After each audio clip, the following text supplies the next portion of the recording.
भोपाल में लॉकडाउन के दौरान प्रशासन द्वारा अधिग्रहित वाहनों के भुगतान में एक बड़ा घोटाला सामने आया है।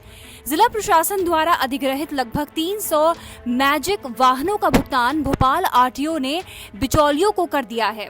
इन बिचौलियों ने कई वाहन मालिकों का पूरा पैसा हड़प लिया और कईयों का आधा। पूरा भुगतान किसी का नहीं हुआ है। दरअसल 24 मार्च को सरकार ने लॉकडाउन शुरू होने के बाद इन लोगों के वाहन अधिग्रहित कर लिए थे ताकि आम लोगों तक जरूरी सामान पहुंचाया जा सके। सरकार ने इन वाहन मालिकों को बकायदा वाहन अधिग्रहण आदेश जारी किए। मोहम्मद शारिक नाम के शख्स के सरकार ने 3 वाहन लिए जिसका इनको 3000 रुपए प्रतिदिन भुगतान होना था, लेकिन 70 दिन तक अपनी सेवाएं देने के बाद भी शारिक को अब तक कुछ नहीं मिला है। 3 गाड़ी लगी थी मेरी, जिसमें से 1 हटा दी थी और 2 चल रही थी। इसको अभी 10 तारीख के दिन ये भी हटा दी गाड़ी मेरी। गाड़ी चलती भी हट गई मेरी और मेरी जगह दूसरी गाड़ी लगा दी गई है। क्यों ऐसा हुआ? बस शपथ पत्र मांग रहे हैं कि आप हमें लिख के दो तो आपकी गाड़ी लगाई जाएगी। हमारी मर्जी से गाड़ी लगेगी, आपकी मर्जी से गाड़ी नहीं लगेगी। ये गनी भाई कह रहे हैं। ये कौन है गनी भाई? गनी भाई आईटीओ ऑफिस में दलाली कर देंगे। और अभी जो 24 तारीख से जो 3 गाड़ियां कुछ समय के लिए थी, फिर 2 गाड़ियां थी 10 तारीख के बाद। जी जी। उसका टोटल पैसा कितना आपका बनता है? आपको कितना मिला है अभी तक? मेरे कहने तो अभी 1 रुपया भी नहीं आया था। मतलब 70 दिन 1 दिन गाड़ी चली मेरी एक, और 60 दिन 1 गाड़ी चली है। मतलब ऐसे करके तीसरी गाड़ी कितने दिन चली? वो समथिंग 28 या 30 दिन चली है। उन सब का कोई पैसा नहीं पेमेंट नहीं आया।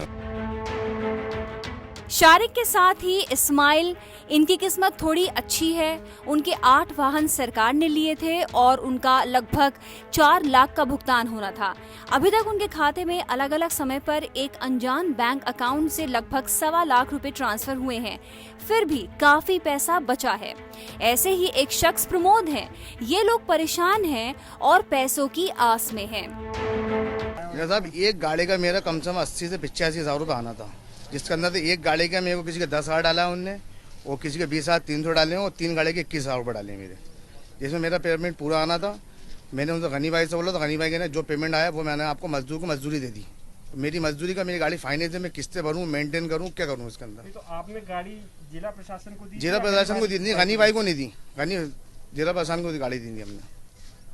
और जिला प्रशासन क्या बोल रहा है? जिला प्रशासन कह रहा था हमने पेमेंट दे दिया।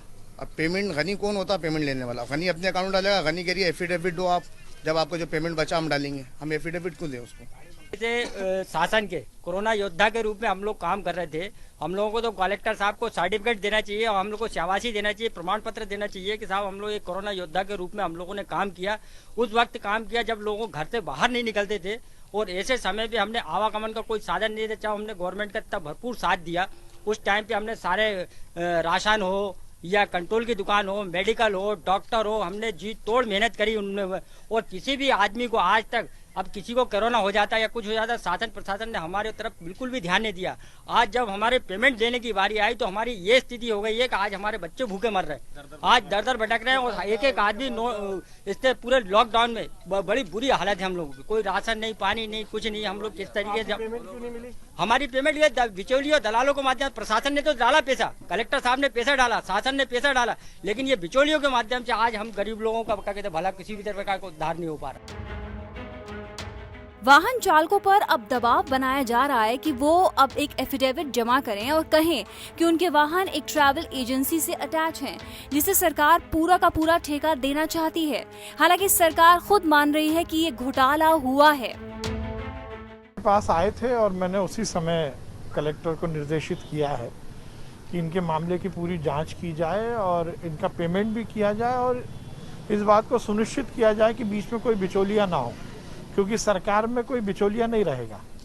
प्रशासन ने उनके मैजिक हायर किए हैं, प्रशासन ही उनको पेमेंट करे, और यदि इसमें कोई दोषी है अधिकारी तो उसके खिलाफ कार्रवाई हो, ये मैंने निर्देशित किया और ये मामला लगभग सुलझ गया है। भले ही मंत्री जी ने कार्रवाई के आदेश तो दे दिए, लेकिन वो कितने असरदार हैं इसका आकलन वाहन मालिकों का पूरा पैसा मिलने के बाद ही हो पाएगा। और इस घोटाले के पीछे जिसका भी हाथ हो उस पर सख्त से सख्त कार्रवाई की जरूरत है। भोपाल से हेमेंद्र शर्मा की रिपोर्ट, MP तक।